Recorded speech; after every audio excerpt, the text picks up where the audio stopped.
This is the Wikipedia page for the London Beer Flood. You're listening to the podcast where we read Wikipedia pages and provide commentary. Welcome to WikiListen. I'm Victor Varnado, KSN. And I'm Rachel Teichman, LMSW. Let me see what happens next. That's what it stands for. Sure. The London Beer Flood. The London Beer Flood was an accident at Moe & Co.'s Horseshoe Brewery, London on October 17th, 1814. It took place when one of the 22-foot-tall, 6.7-meter wooden vats of fermenting porter burst. The pressure of the escaping liquid dislodged the valve of another vessel and destroyed several large barrels, between 128,000 and 323,000 imperial gallons, 580,000 to 1,470,000 liters, or 154,000 to 388,000 U.S. gallons of beer were released in total. The resulting wave of porter destroyed the back wall of the brewery and swept into an area of slum dwellings known as the St. Giles Rookery. 8 people were killed, 5 of them mourners at the wake being held by an Irish family for a 2-year-old boy. The coroner's inquest returned a verdict that the 8 had lost their lives casually, accidentally, and by misfortune. The brewery was nearly bankrupted by the event. It avoided collapse after a rebate from HM Excise on the lost beer. The brewing industry gradually stopped using large wooden vats after the accident. The brewery moved in 1921, and the Dominion Theatre is now where the brewery used to stand. Moe & Co. went into liquidation in 1961. Background. In the early 19th century, the Moe Brewery was one of the 2 largest in London. Along with Whitbread, in 1809, Sir Henry Moe purchased the Horseshoe Brewery at the junction of Tottenham Court Road and Oxford Street.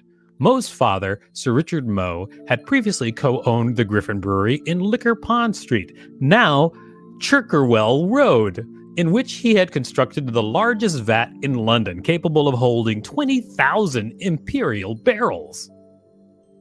Henry Moe emulated his father's large vat and constructed a wooden vessel 22 feet, 6.7 meters tall, and capable of holding 18,000 imperial barrels.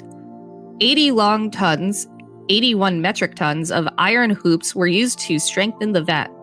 Moe brewed only porter, a dark beer that was first brewed in London and was the most popular alcoholic drink in the capital.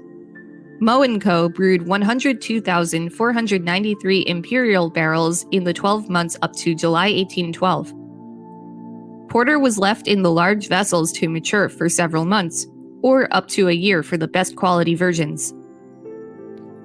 At the rear of the brewery ran New Street, a small cul-de-sac that joined on to Dyot Street. This was within the St. Giles Rookery. The Rookery, which covered an area of 8 acres, 3.2 ha, was a perpetually decaying slum, seemingly always on the verge of social and economic collapse.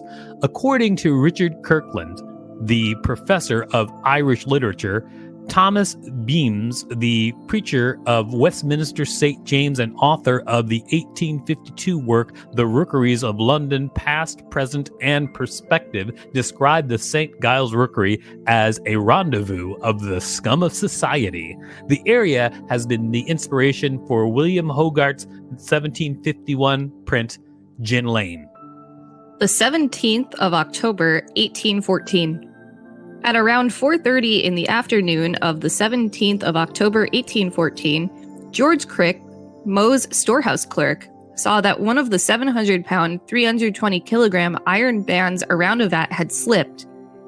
The 22-foot, 6.7-meter tall vessel was filled to within 4 inches, 10 centimeters of the top with 3,555 imperial barrels of 10-month-old porter, weighing approximately 32 long tons, or 33 tons. As bands slipped off the vats 2 or 3 times a year, Crick was unconcerned. He told his supervisor about the problem, but was told that no harm whatever would ensue. Crick was told to write a note to Mr. Young, one of the partners of the brewery, to have it fixed later. That is foreboding. An hour after the hoop fell off, Crick was standing on a platform 30 feet, 9.1 meters from the vat, holding the note to Mr. Young when the vessel, with no indication, burst. The force of the liquid's release knocked the stopcock from a neighboring vat, which also began discharging its contents. Several hogsheads of porter were destroyed and their contents added to the flood. Between 128,000 and 323,000 imperial gallons were released. The force of the liquid destroyed the rear wall of the brewery. It was 25 feet, 7.6 meters high, and 2.5 bricks thick. Some of the bricks from the back wall were knocked upwards and fell onto the roofs of the houses in the nearby Great Russell Street. A wave of porter some 15 feet, 4.6 meters high swept into New Street, where it destroyed 2 houses and badly damaged 2 others. In one of the houses, a 4-year-old girl, Hannah Bamfield, was having tea with her mother and another child. The wave of beer swept the mother and the second child into the street. Hannah was killed. In the second destroyed house, a wake was being held by an Irish family for a 2-year-old boy, Anne Seville, the boy's mother, and 4 other mourners. Mary Mulvey and her 3-year-old son, Elizabeth Smith, and Catherine Butler were killed. Eleanor Cooper, a 14-year-old servant of the publican of the Tavistock Arms in Great Russell Street, died when she was buried under the brewery's collapsed wall while washing pots in the pub's yard. Another child, Sarah Bates, was found dead in another house in New Street. The land around the building was low-lying and flat. With insufficient drainage, the beer flowed into cellars, many of which were inhabited, and people were forced to climb on furniture to avoid drowning. I guess the lesson here is don't drink underage. Great joke at the expense of all those dead kids, Rachel. Thank you. All those in the brewery survived, although 3 workmen had to be rescued from the rubble. The superintendent and one of the workers were taken to Middlesex Hospital, along with 3 others. The 17th to the 19th of October. Stories later arose of hundreds of people collecting the beer, mass drunkenness, and a death from alcohol poisoning a few days later. The brewing historian Martin Cornell states that newspapers of the time made no reference to the revelry or of the later death. Instead, the newspapers reported that crowds were well behaved. Cornell points out that the popular press of the time did not like the immigrant Irish population that lived in St. Giles, so if there had been any misbehavior, it would have been reported. The area surrounding the rear of the brewery showed a scene of desolation that presents a most awful and terrific appearance, equal to that which fire or earthquake may be supposed to occasion. Watchmen at the brewery charged people to view the remains of the destroyed beer vats, and several hundred spectators came to view the scene. The mourners killed in the cellar were given their own wake at the Ship Public House in Bainbridge Street.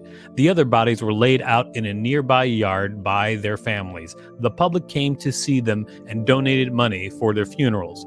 Collections were taken up more widely for the families. Coroner's Inquest. The coroner's inquest was held at the workhouse of the St. Giles Parish on the 19th of October, 1814. George Hodgson, the coroner for Middlesex, oversaw proceedings.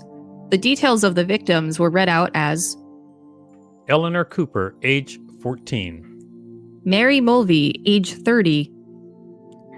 Thomas Murray, age 3, Mary Mulvey's son. Hannah Bamfield, age 4 years, 4 months. Sarah Bates, age 3 years, 5 months. Anne Seville, age 60. Elizabeth Smith, age 27. Catherine Butler, age 65. Hodgson took the jurors to the scene of the events, and they viewed the brewery and bodies before evidence was taken from witnesses. The first witness was George Crick, who had seen the event happen in full. George Crick is back. He's like, hey man, this is going to go crazy. and now he's back to finger everybody. To what? Finger them. That means point them out. Ah. Uh-huh. The first witness was George Crick, who had seen the event happen in full. His brother was one of the men who had been injured at the brewery. Crick said that hoops on the vats failed 3 or 4 times a year, but without any previous problems. Accounts were also heard from Richard House, the landlord of the Tavistock Arms, whose barmaid had been killed in the accident, and several others. The jury returned a verdict that the 8 had lost their lives casually, accidentally, and by misfortune. Later, as the coroner's inquest reached a verdict of an act of God, Moe & Co. did not have to pay compensation. Nevertheless, the disaster, the lost porter, the damage to the buildings, and the replacement of the vat cost the company £23,000. After a private petition to Parliament, they recovered about £7,250 from HM Excise, saving them from bankruptcy. The Horseshoe Brewery went back into business soon afterwards, but closed in 1951 when Moe moved the production to the Nine Elms Brewery in Wandsworth, which they had purchased in 1914. At the time of its closure, the site covered 103,000 square feet, 9,600 square meters. The brewery was demolished the following year, and the Dominion Theater was later built on the site. Moe & Co. went into liquidation in 1961. As a result of the accident, large wooden tanks were phased out across the brewing industry and replaced with lined concrete vessels. Wow, I thought that Mr. Crick should have been much harsher in his description of what happened, because they were obviously gaslighting him when he was trying to get them to fix it in the first place. And so he could have been like, I told you so. And he didn't take that chance. No, he did not. And I'm wondering if this particular flood is where all those cartoons got their references about the giant wave of liquid washing out entire cities. Their references? Yeah, there's a SpongeBob episode where a giant truck of red ink burst open and it washed out the city. You're asking if this is where that came from? Yeah. Not from a more popular piece of media that might have had the same thing happen in it, that maybe everybody draws from, and it happened before this. Maybe I'm speculating. Maybe called I don't the Bible. know. I'm just saying. Floods wiping out civilizations in the Bible. And so maybe they got that.